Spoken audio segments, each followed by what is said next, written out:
Budget by ആയിട്ട് party wear ആയിട്ടുള്ള ഒരു അൺസ്റ്റിച്ച്ഡ് മെറ്റീരിയലാണ് ഇപ്പോൾ ഡിസ്പ്ലേ ചെയ്തിരിക്കുന്നത്. ഇത് നമുക്ക് 4 കളർ ഷെയ്ഡ്സ് അവൈലബിൾ ആണ്. ഇതിൻ്റെ ടോപ്പ് വരുമ്പോൾ ഒരു സെമി സിൽക്ക് മെറ്റീരിയലാണ് വന്നിരിക്കുന്നത്. ഫുള്ളായിട്ട് ഹാൻഡ് വർക്കാണ് വന്നിരിക്കുന്നത്. അത് നിങ്ങൾക്ക് കാണുമ്പോൾ തന്നെ അറിയാൻ പറ്റും. ഇതിൻ്റെ ടോപ്പിൻ്റെ ഫുൾ ബോഡി നമുക്ക് നല്ല ഹെവി ആയിട്ടുള്ള ഹാൻഡ് വർക്ക് തന്നെയാണ് വന്നിരിക്കുന്നത്. അതുപോലെ ഷോള് വരുമ്പോൾ ഓർഗൻസ മെറ്റീരിയൽ ഫുള്ളായിട്ട് എംബ്രോയ്ഡറി പാറ്റേൺ വിത്ത് സീക്വൻസ് വർക്ക് വന്നിട്ടുണ്ട്. പിന്നെ അതിൻ്റെ 4 സൈഡിലുള്ള ബോർഡറിലും നമുക്ക് ഇതുപോലത്തെ ചെറിയ ലൈസ് വെച്ചിട്ട് ഒരു ക്രോഷ്യ ലൈസ് വെച്ചിട്ട് അടിച്ചിട്ടുണ്ട്. പിന്നെ ബോട്ടം വരുന്നത് പ്ലെയിൻ ആയിട്ടുള്ള ഈ സെയിം കളർ തന്നെയാണ് വന്നിരിക്കുന്നത്. ഇതാണ് ഫസ്റ്റ് ഷെയ്ഡ് വരുന്നത്. ഒരു വാഴക്കൊമ്പ് പച്ച എന്നൊക്കെ പറയാൻ പറ്റുന്ന ഒരു നല്ല ഭംഗിയുള്ളൊരു ഗ്രീൻ ഷെയ്ഡാണ്. ഇതിൻ്റെ നെക്ക് പോർഷൻ ഫുള്ളായിട്ട് ഇതുപോലെ ബീഡ് വർക്കാണ് കൊടുത്തിരിക്കുന്നത്. ഫുള്ളായിട്ട് ഹാൻഡ് വർക്ക് തന്നെയാണ്.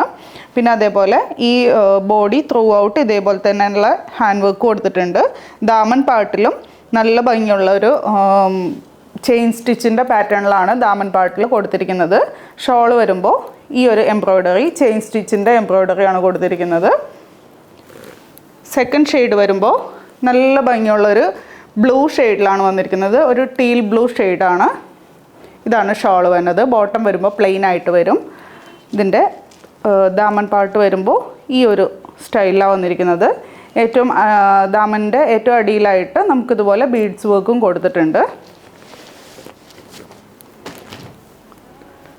നെക്സ്റ്റ് വരുന്നത് നല്ല ഭംഗിയുള്ളൊരു ലാവൻഡർ ഷെയ്ഡിലാണ് വന്നിരിക്കുന്നത്. ഷോൾ വരുമ്പോൾ ഈ ഒരു പാറ്റേണിൽ വരും. നെക്സ്റ്റ് വൺ ഒരു ഒനിയൻ പിങ്ക് ഷെയ്ഡിലാണ് വന്നിരിക്കുന്നത്. ഷോൾ വരുമ്പോൾ ഇങ്ങനെ വരും. ബാക്ക് സൈഡ് ഈ ഒരു രീതിയിൽ. അപ്പോൾ ഇതിൻ്റെ റേറ്റ് വന്നത് 1050. ഏതെങ്കിലും കളർ ഇഷ്ടമായിട്ടുണ്ടെങ്കിൽ വാട്സപ്പ് ത്രൂ ഓർഡർ പ്ലേസ് ചെയ്യുക. താങ്ക്